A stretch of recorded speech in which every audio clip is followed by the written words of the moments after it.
Hello friends, welcome to kuboos kitchen. இன்றைக்கி வீடியோவில் நம்ம என்ன ரெசிபி பார்க்க போகிறோம்னா டீ கடை கஜடா.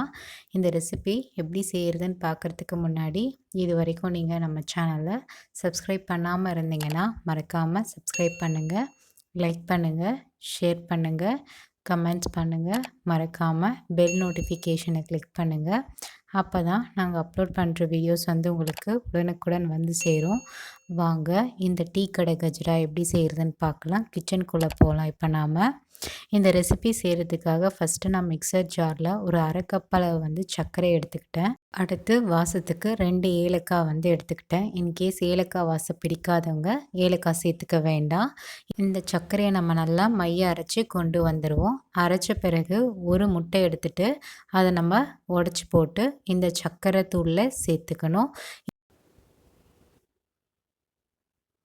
முட்டை உடச்சி சேர்த்தாச்சு. அடுத்து நம்ம இதை மிக்சர் ஜாரை க்ளோஸ் பண்ணிவிட்டு நல்லா மைய அரைச்சி கொண்டு வரணும். இப்போ பார்த்திங்கன்னா இது திக்கான பேஸ்ட் மாதிரி வந்திருக்கும். அடுத்து நம்ம என்ன பண்ணலாம், மிக்சிங் பவுலில் எடுத்துகிட்டு ஒரு கப் அளவு மைதா மாவு எடுத்துக்கலாம். இன்கேஸ் உங்களுக்கு மைதா மாவு வேண்டான்னா கோதுமை மாவு கூட சேர்த்துக்கலாம். இது உங்களோட விருப்பம்தான். மைதா மாவில் சேர்த்திங்கன்னா கடையில் எப்படி இருக்கோ அதே போல் டீ கடை கஜ்ரா தயாராகும். அடுத்து சிட்டிகை பேக்கிங் சோடா சேர்த்துக்கலாம், சிட்டிகை உப்பு சேர்த்துக்கலாம், 1 டேபிள் ஸ்பூன் அளவு நெய்யை சேர்த்துக்கலாம். அடுத்து நம்ம அரைச்சி வச்சுருந்த சர்க்கரை முட்டையை இதில் சேர்த்துக்கலாம். சேர்த்துட்ட பிறகு நல்லா கை விடாமல் கலந்து விடுவோம். இதை நல்லா கலந்துட்ட பிறகு தண்ணி வேணும்னா கொஞ்சமாக சேர்க்கணும். அப்படி வேணான்னா இதுவே போதுமான அளவு தான். இந்த மாவு பார்த்திங்கன்னா பிசு பிசுப்பாக இருக்கும். இப்போ நான் 2 டேபிள் ஸ்பூன் அளவு ரவா சேர்த்துக்கிறேன். ஆக்சுவலாக முன்னாடியே சேர்த்துருக்கணும், நான் மறந்துட்டேன்.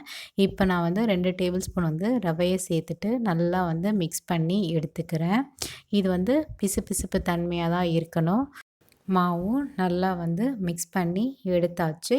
இந்த அளவு கன்சிஸ்டன்சி நமக்கு இருக்கணும் மாவு. அப்போ தான் கஜ்ரா நமக்கு சூப்பராக வரும். இப்போ இது 45 மினிட்ஸ் நல்லா ஊற வச்சு எடுத்துக்கலாம்.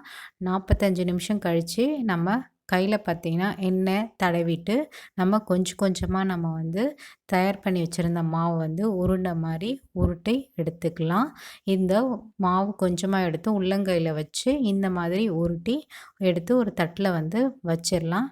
இதே போல் மீதமுள்ள எல்லா மாவுலேயும் உருண்டை உருட்டி எடுத்து வச்சிடலாம். இப்போ மொத்தமாக எனக்கு பார்த்திங்கன்னா 9 உருண்டை தயாராச்சு 1 கப் மைதா மாவுக்கு. அடுத்து நம்ம பொரிச்சு எடுத்துக்கலாம். கேஸ் ஸ்டவ் ஆன் பண்ணிவிட்டு கடாயை வச்சுட்டேன். கடாய் நல்லா சூடானதும் பொரிக்கிறதுக்கு தேவையான அளவு கடலை எண்ணெய் சேர்த்துக்கிட்டேன். இந்த ரெசிபி செய்கிறப்போ கம்ப்ளீட்டாக லோ ஃப்ளேம்லேயே வச்சு நம்ம பொரிச்சு எடுக்கணும். அப்போ தான் நமக்கு உள்ளே இருக்க மாவெல்லாம் நல்லா வெந்து வரும். இப்போ நான் லோ ஃப்ளேம்லேயே வச்சுட்டு எண்ணெய் காஞ்சதும் நம்ம தயார் பண்ணி வச்சுருந்த உருண்டையெல்லாம் ஒன்று ஒன்றா எண்ணெயில் சேர்த்துக்கிறேன். இது நல்லா பார்த்திங்கன்னா பபிள்ஸ் வர ஆரம்பிச்சிரும். ஆரம்பித்த பிறகு லைட்டாக மேலே எண்ணெயை ஸ்ப்ரெட் பண்ணி விட்டுக்கோங்க. மெதுவாக ஒன்று ஒன்றா திருப்பி போடுங்க.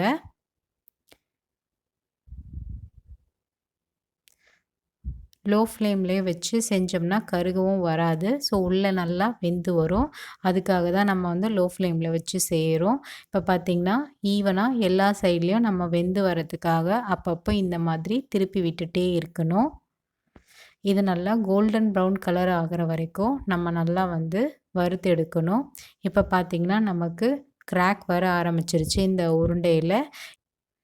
இப்போ நம்ம ஈவனாக வெந்து வரத்துக்கு அப்படி இப்படி திருப்பி விடணும். இந்த உருண்டையை பார்த்திங்கன்னா ஒரு சில பேருக்கு பார்த்திங்கன்னா நமக்கு எண்ணெயில் போட்டதும் பிரிஞ்சு வந்துடும். அப்போனா தண்ணி ஜாஸ்தியாக இருக்குன்னு அர்த்தம். நீங்கள் கொஞ்சமாக மாவு சேர்த்துட்டு மிக்ஸ் பண்ணி போட்டிங்கன்னா உங்களுக்கு பிரியாமல் போகும். கஜ்ராவும் நல்லா வெந்து வந்துருச்சு. கம்ப்ளீட்டாக வடிகட்டிட்டு ஒரு பாத்திரத்தில் நம்ம மாற்றிடலாம். இதே போல் மீதமுள்ள மாவில் நம்ம பொரிச்சு எடுத்துக்கலாம்.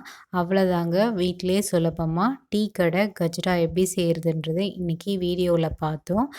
அதே போல் இந்த ரெசிபி பார்த்திங்கன்னா சிம்பிளான இன்க்ரீடியன்ட்ஸ் தான், ரொம்ப பெரிய இன்க்ரீடியன்ட்ஸ்லாம் கிடையாது. சீக்கிரமாகவும் செஞ்சிடலாம். கண்டிப்பாக நீங்கள் வீட்டில் செஞ்சு பார்த்துட்டு எப்படி இருக்குன்றதை மறக்காமல் எங்களுக்கு கமெண்ட்ஸில் தெரியப்படுத்துங்க. இது அற்புதமான ஈவினிங் ஸ்நாக்ஸும் கூட. டீ கூட இந்த கஜ்ரா வச்சு சாப்பிட்டிங்கன்னா வேறு லெவலில் இருக்கும். இந்த ரெசிபி பிடிச்சிருந்தா மறக்காமல் சேனலை சப்ஸ்கிரைப் பண்ணிவிட்டு சப்போர்ட் பண்ணுங்கள். உங்கள் ஃப்ரெண்ட்ஸ்க்கும் ஷேர் பண்ணுங்கள். இதே போல் வேறு ஒரு ரெசிபி வீடியோவில் சந்திக்கலாம்.